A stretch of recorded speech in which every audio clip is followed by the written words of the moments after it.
Tonight, the tropics are bubbling up even further, multiple areas being watched across the northern hemisphere.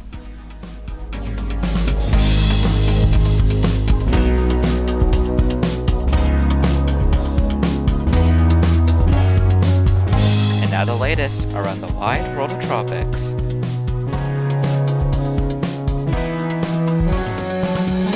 Tropical Weather Bulletin for June 26th.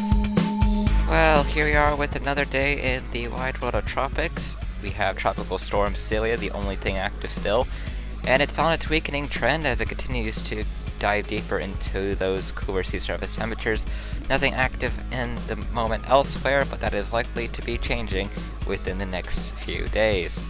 Going into the Atlantic, it's day 26 of the Atlantic hurricane season. We have Invest 94L still with a 60% chance of formation as it continues to low ride towards the Windward Islands, possibly impacting areas of northern South America.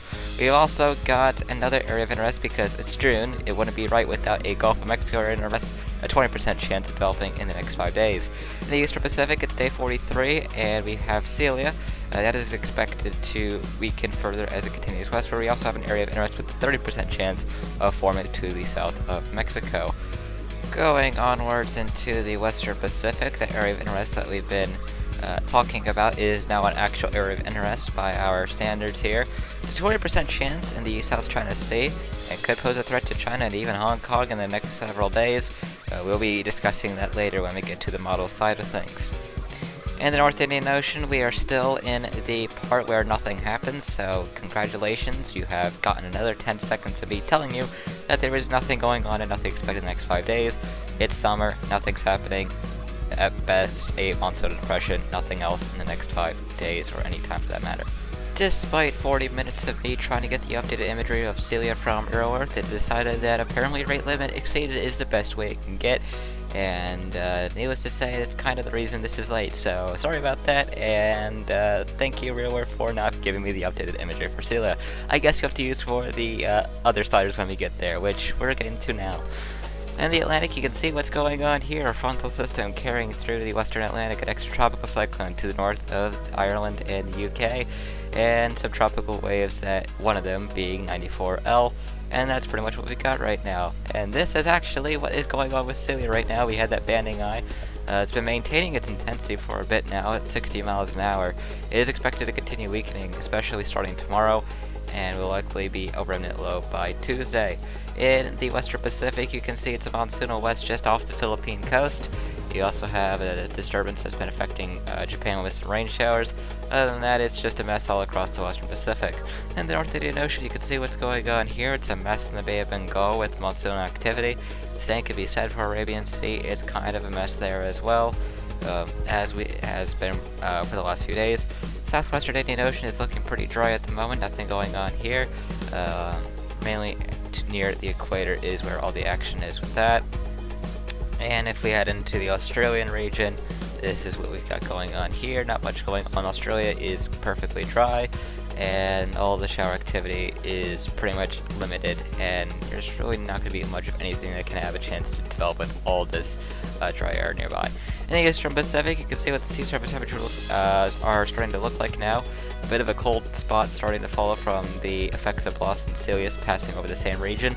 In the Atlantic, you can see it's around 30 degrees Celsius to the Gulf Coast, 29 as you head into the Gulf of Mexico, 27 to 28 across the Caribbean. Same can be said across the main development region and the Western Atlantic. And as you head into the subtropics, it's around 25 to 26 degrees Celsius as of right now. The temperatures are going to be continuing to warm. In the Bay of Bengal, it's around 28 to 29 as it has been, and same can be said for the Arabian Sea. It's around 28 to 29 here as well. In the Western Pacific, we're starting to see more of those temperatures increase into 30 degrees Celsius, with much of the South China Sea and areas to the east of the Philippines at that. East of the Mariana Islands are still around 28 to 29, and as you head into the southern hemisphere, it's around 27 to 28 near the Australian coastline, and down to 25 to 26 as you head to the southwestern Indian Ocean. Looking at our sea surface temperature anomalies, you can see what's going on with those. Atlantic is remaining above average, a little bit of a below average spot in the immediate southern coast of Cuba. The Eastern Pacific overall is looking below average at this point. Western Pacific and North Indian Ocean are looking above average as well. The immediate Gulf Coast is pretty much the warmest spot before tropical cyclone development, at this time, at least compared to normal. But in terms of ocean heat content, we are still seeing increasing values in the Caribbean. That will be interesting to see if the investment taps into them, but it looks like it will be passing just south of those. In the Western Pacific, we'll see what goes on with the ocean heat content as the values remain high to the east of the Philippines and near the equator. Eastern Pacific doesn't have much, if at all, in some spots. So, looking at model runs, as usual, we're using tropical tidbits for the 18Z GFS, and you can see what ends up going on in the Atlantic with 94L, since that's probably what everyone's keeping their minds on right now. GFS takes a bit of a while to develop it, not developing it until the Caribbean, but eventually, once it gets towards Nicaragua, it just starts intensifying quickly. 982 millibars is what the GFS has at, which has been a pretty consistent thing by the GFS for a while now. A lot of models also taking it into the 980 millibars. Whether this happens, a bit speculative, since we usually don't see hurricanes hitting Nicaragua in early July. But it's going to be a trend to monitor. At the very least, I believe the coast of Nicaragua and the Windward Islands and even northern Venezuela should be watching this pretty closely in the next few days. We'll see what ends up of that, and that's not the only thing that we're going to be doing within the short range. If we look into the Eastern Pacific, you can see what ends up of Celia. Celia continues to weaken now that it has reached its peak. It did that yesterday. And then eventually we have this new disturbance that could become a tropical storm. It looks like GFS takes this into major hurricane territory. Category 3 is what the GFS wants. Now, as I've been saying with many of the TWBs I've done, the GFS has had a tendency to be very aggressive this year on pretty much everything.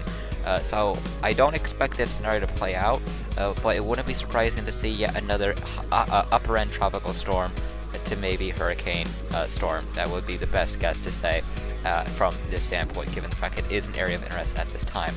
In the Western Pacific, since we have to look at that too, you can see what ends up of that area of interest and why we have it as such.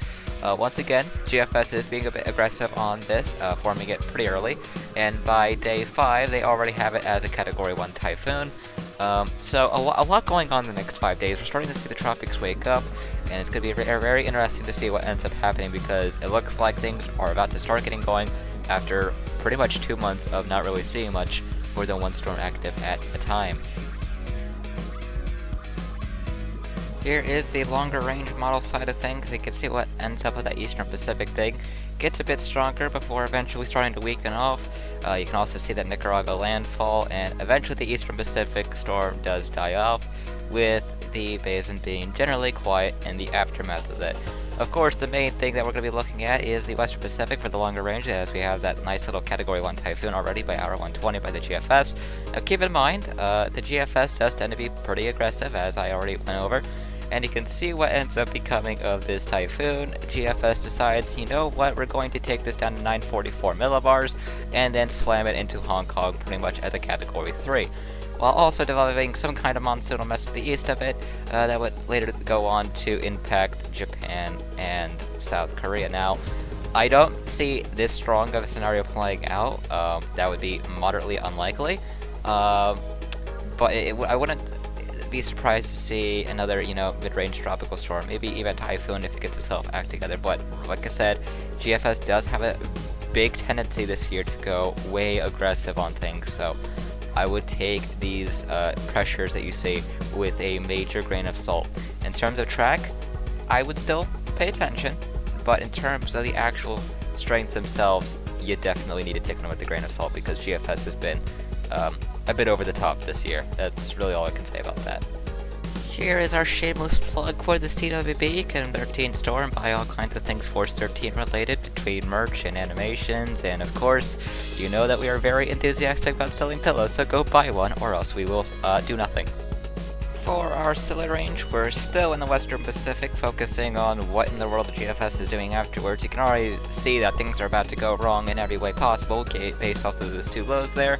And you're right to think so. Another tropical storm forms, remains to the south of Japan, while another storm gets itself together to the east of the Mariana Islands. And if that wasn't enough, there's another storm now to the south of Japan, and then another one to the south of Japan, both of them hitting Japan, while this other typhoon makes a turn to the west and becomes a Category 2. So, yes, this is the GFS in a nutshell. If this were to verify, GFS basically wants 5 or 6 storms forming in the next 2 weeks. Now, I don't see this happening. This is why we call it the Celia range, just that way we can, poke at what the models are doing and why they're just flat out wrong. Why are they flat out wrong? I'm sorry, but we're not going to be getting like 3 or 4 storms to the south of Japan in the matter of a freaking week. Thank you very much. But that is all for your Celia models. You can find or whenever the next time we do this Western Pacific chaos is. I don't even know what to say. This is just the daily case with GFS. There's always something at 18Z, and we do these TWBs using the 18Z runs, and they just go flat out wrong from there on. Especially towards the fantasy point. So we'll see what ends up happening. Probably not that. For tonight's On This Day, we're looking at June 26th, 1966, where we had Super Typhoon Kit peaking at winds of 195 miles an hour, with a pressure of 880 millibars, making it the 7th strongest typhoon, at the time at the very least, in the Western Pacific.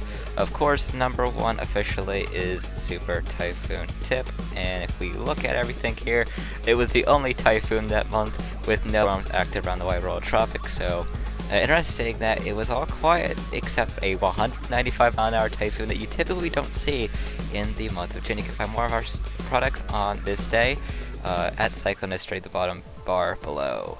So with that being said, the next name in the Atlantic is Bonnie, followed by Colin. In the Eastern Pacific, we're looking out for Darby, followed by Estelle. And in the Central Pacific, we don't talk about Hone. No. We don't talk about Hone. Yes, we just ruined Encanto for you. In the Western Pacific, the next name is Chaba, followed by Irie.